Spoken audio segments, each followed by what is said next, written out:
बिस्मिल्लाहिर्रहमानिर्रहीम। Dear viewers and students, आज हम लोग लेक्चर नंबर 6 को ऑपरेटिंग सिस्टम में जो मल्टी लेवल फीडबैक क्यू को देखते हैं। लास्ट लेक्चर में हम लोगों ने डिस्कस किया था मल्टी लेवल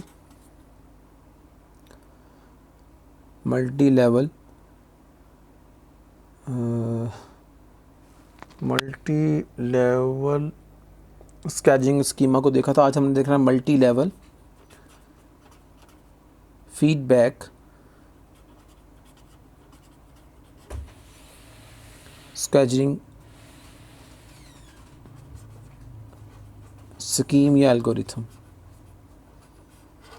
बात माइंड में रखिएगा आप लोग। अब देखें, इसको समझने के लिए हमें थोड़ा सा प्रीवियस जो हम लोग हमने बात डिस्कस की थी कि multi level scheduling algorithm, multi level Q scheduling algorithm हमने इससे प्रीवियस लेक्चर में लेक्चर नंबर 6 में देखा था। अब देखिए, उसमें एक प्रॉब्लम पैदा हुई थी कि नंबर 1 कि जब आप लोगों का वो क्यू जो हाई लेवल क्यूज थे, जब प्रोसेस उसमें आते चले जाएंगे तो लो लेवल्स को कंट्रोल ट्रांसफ़र नहीं होगा, जिसकी वजह से स्टार्वेशन की सिचुएशन पैदा हो जाती है।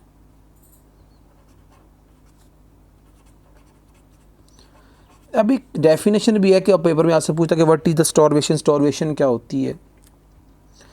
Starvation means indefinite time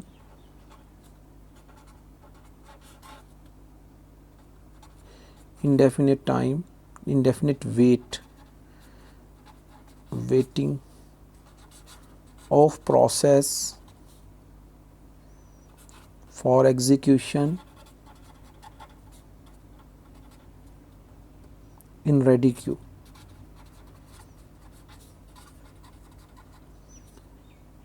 It is possible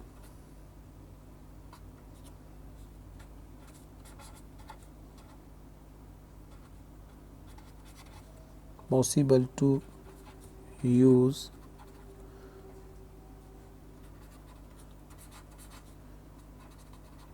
different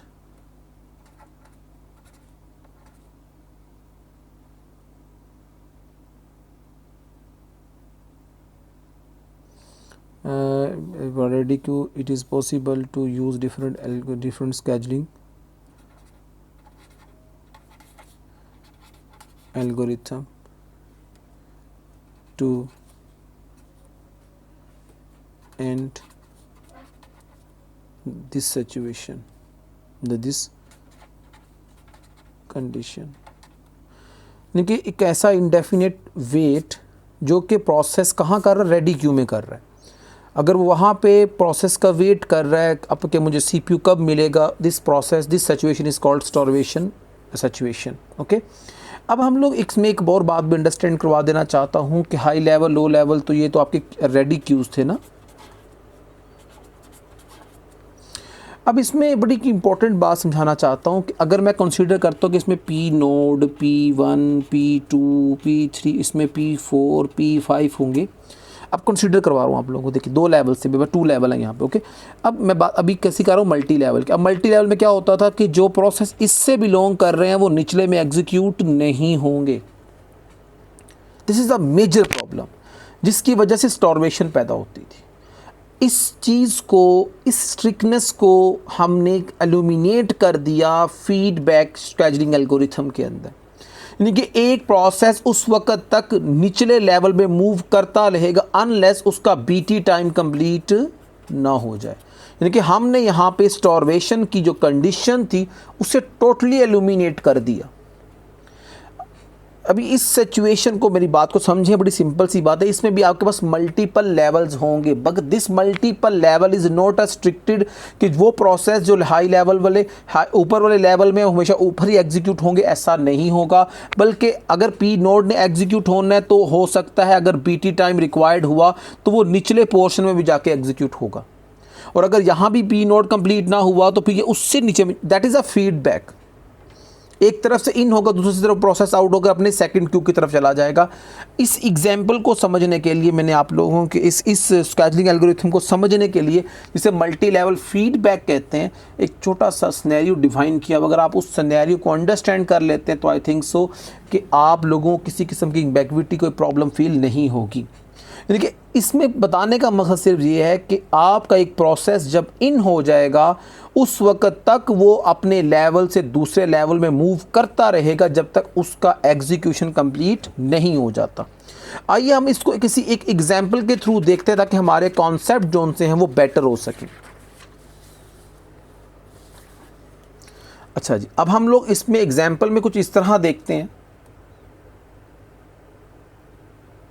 अभी मैं यहाँ पे मल्टी लेवल बात कर रहा हूँ आप लोगों से, multi level feedback scheduling algo.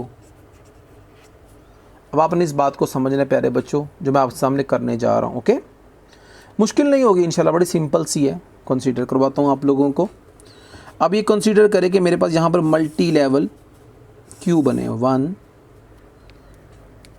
फिर आ गया सेकंड लेवल, और फिर आ गया आपके पास थर्ड लेवल। अगेन स्टार्ट कर देते हैं। इसके बाद आपके पास आ जाता है जी फोर्थ लेवल। इसके बाद आपके पास आ जाता है जी फिफ्थ लेवल। ओके, ये हमारे पास 5 लेवल्स की मैं ना स्केजुअलिंग एल्गोरिथम कर रहा हूँ। इस वक्त आपका मल्टी लेवल फीडबैक कर रहा हूँ। ओके, अब ये आप लोगों का लेवल 1, ये आपका लेवल 2, ये लेवल 3, और ये लेवल 4, ये लेवल 5। अब ये आप लोगों का CPU प्रोसेसर। ओके, अब इसमें इसकी वर्किंग को समझना बड़ा आसान है। अब मैं यहाँ पे कंसीडर करवाता हूँ कि वी हैव अ प्रोसेस, इसका टोटल बीटी टाइम जो है वो 40 मिली सेकेंड्स है। कितना है जी? 40 मिली सेकेंड्स है। अब वो इस 40 मिली सेकेंड को कैसे कंसीडर करवाते हैं, इसको हम देखते हैं। अब बात को समझना है कि इस मल्टी लेवल में क्या करता हूँ, इन सब के ऊपर मैं राउंड रॉबिन चला देता हूँ। इस पे भी round robin algorithm, round robin, round robin, round robin और राउंड रॉबिन। ओके, अब यहाँ पे डेफिनेटली जब राउंड रॉबिन की बात होगी तो क्वांटम टाइम चलेगा। यहाँ पे मैं कहता हूँ QT,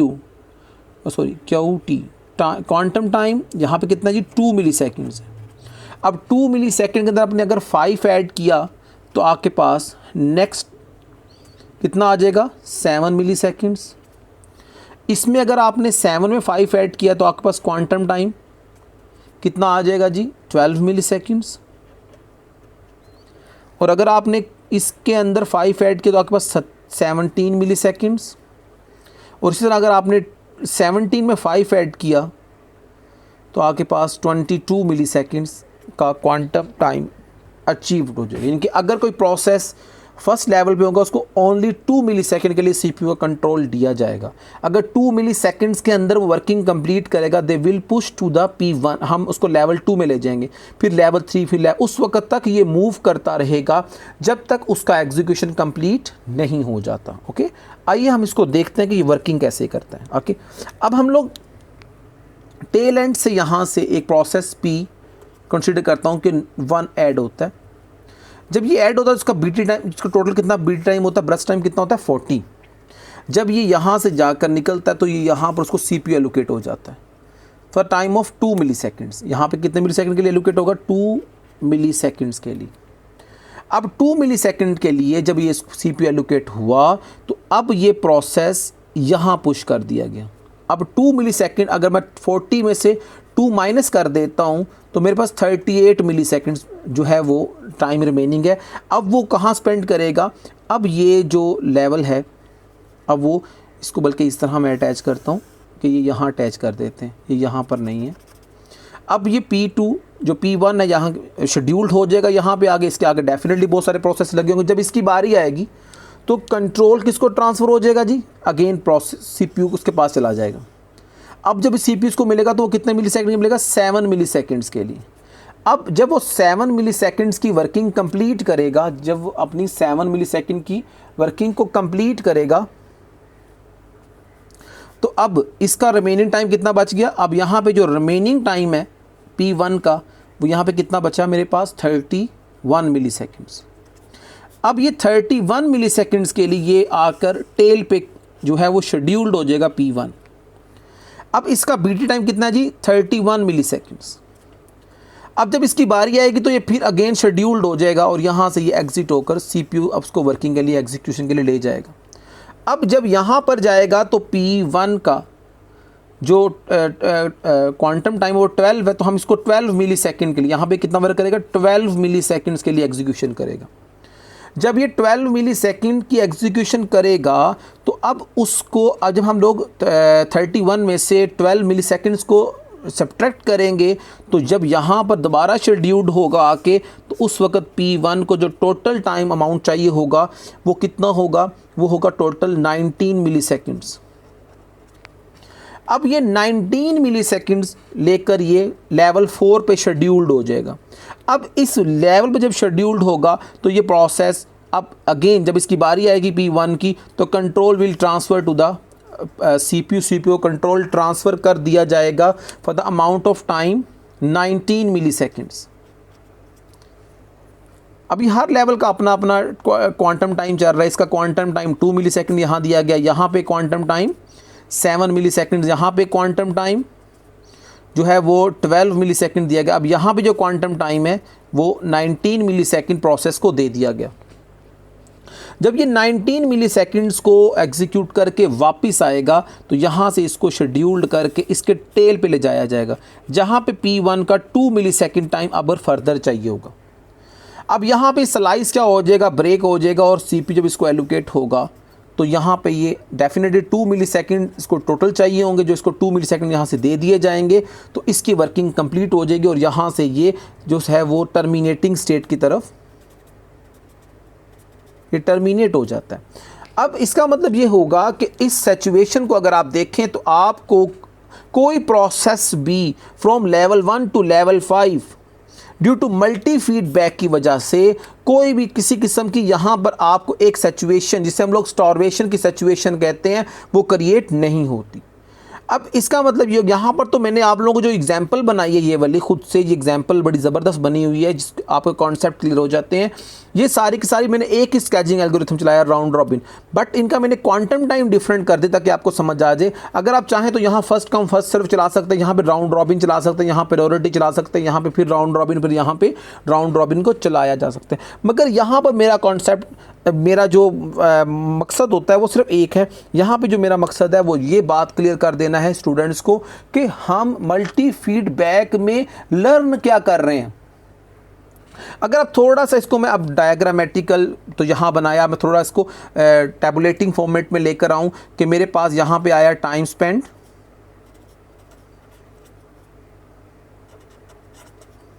और यहाँ पे क्या आ जाएगा, रिमेनिंग टाइम। अब देखें जब प्रोसेस, अब यहाँ पे प्रोसेस का टाइम P1 का कितना टाइम था जी, 40 मिली सेकेंड्स था। जब वो यहाँ पे लेवल 1, यहाँ लेवल 2, फिर लेवल 3, लेवल 4 और लेवल 5 तक चलते हैं जी, ठीक हो गया। अब लेवल 1 में जब गया तो इसको 2 मिली सेकेंड्स दिए गए। अब 2 मिली सेकेंड स्पेंड करने के बाद कितने मिली सेकेंड रह गए, 38। अब 38 मिली सेकेंड जब इसके पास रह गए तो अब यहाँ पे जो टाइम दिया गया वो दिया गया इसको 7 मिली सेकेंड्स। अब 7 मिली सेकेंड जब 38 से माइनस किए जाएंगे तो यहाँ पे रिमेनिंग टाइम 31 मिली सेकेंड्स रह जाएगा। अब डेफिनेटली यहाँ पे 12 मिली सेकेंड जब 31 जो प्रोसेस का रिमेनिंग टाइम था उसको जब 12 मिली सेकेंड दिए गए तो उसका रिमेनिंग टाइम 19 मिली सेकेंड्स रह गया। अब 19 मिली सेकेंड्स देने के बाद अब उस प्रोसेस को हम देंगे 17 मिली सेकेंड्स इस क्यू में। ओके, अब 12 में 5 ऐड कर 17 बनते हैं। जब इसको देंगे तो यहाँ पे कितने रिमेनिंग बचेंगे इसके, 2 मिली सेकेंड्स। अब ये 2 मिली सेकेंड वो अपने यहाँ पे स्पेंड करेगा। एक्चुअली हमने इसको यहाँ पर देने थे टोटल हमने इसको यहाँ पे देने थे 22 मिली सेकेंड्स, मगर स्लाइस क्या हो जाएगा, ब्रेक हो गई, यहाँ पे 2 मिली सेकेंड वो लेगा और यहाँ पर जाकर रिमेनिंग टाइम क्या हो जाता है, इसका 0 रह जाता है। इस तरह ये CPU अपनी जो प्रोसेस है वो अपनी वर्किंग को कंप्लीट कर जाता है। स्टूडेंट, ये था आज का ट्यूटोरियल जिसमें हम लोगों ने इस बात को डिस्कस किया कि हमारा जो scheduling algorithm multi level feedback है वो किस तरह वर्किंग करता है। तो अगर आपको किसी किस्म की कोई प्रॉब्लम फेस करें कि हमें ये बात समझ नहीं आई, कोई क्वेश्चन, कोई टॉपिक, कोई एम्बिग्विटी हो, तो you can comment me and contact me. इंशाल्लाह मैं आपकी प्रॉब्लम को सॉल्व करने की पूरी कोशिश करूँगा। Thank you for watching my channel. आज आप लोगों के जो स्केजुलिंग एल्गोरिथम्स हैं वो कंप्लीट हो गए हैं। कल इंशाल्लाह नेक्स्ट टॉपिक के साथ, स्केजुलिंग क्राइटेरिया के साथ मैं इंशाल्लाह ताला आप लोगों के साथ जो है वो डिस्कस करूँगा। अल्लाह हाफिज़, अस्सलाम वालेकुम।